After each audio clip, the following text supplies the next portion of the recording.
As the election of 1860 approached, the Democratic Convention met in Charleston, South Carolina, to determine who would be their candidate for the presidency.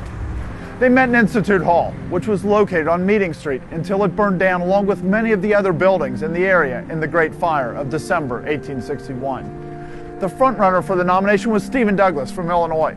He was favored because of his moderate position on slavery and his belief that the territories should decide whether or not to permit it. A split quickly developed in the convention over the Dred Scott Supreme Court decision, which said that it was unconstitutional for the Congress to outlaw slavery in the territories. Douglas disagreed with this decision. Eventually, upset with his position, 50 Southern delegates left the convention to form their own.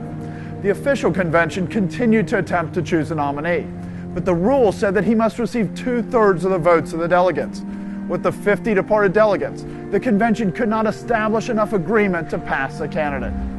After taking votes 57 times, Douglas still was 50 votes short.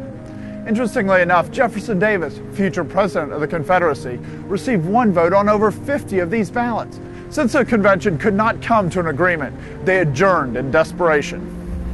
The convention reassembled 2 months later in Baltimore and finally was able to gain a 2/3 majority to nominate Douglas as president. The departed delegates held their own meeting in Baltimore as well and nominated John C. Breckinridge of Kentucky. This split in the Democratic Party paved the way for the Republican presidential candidate. The Republican convention met in May, confident of victory because of the splits of the Democrats.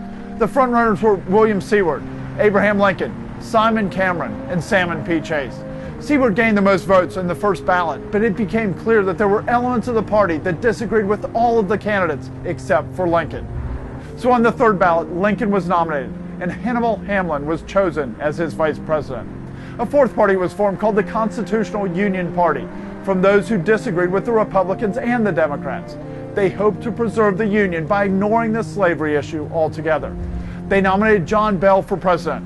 The Republicans' confidence turned out to be well-founded. In the election in November, Lincoln carried the North with only 40% of the popular vote across the nation, but he received 180 electoral votes. Although Douglas received 30% of the vote, most of those were in the states where Lincoln won.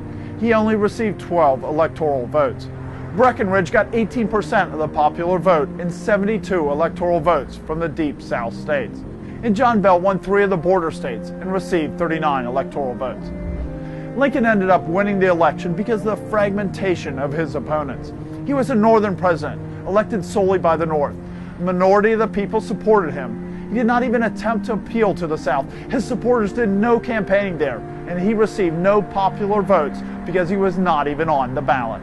The South saw Lincoln's election as a direct attack upon them by the North. He was elected on a platform of opposition to slavery and a promise to restrict it from the territories. The South had had enough. Movements quickly began to hold secession conventions to decide whether they should remain in the Union.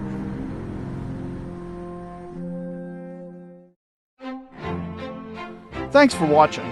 If you enjoyed this video, please subscribe and share it with your friends. You can also visit www.discerninghistory.com for more videos and other resources.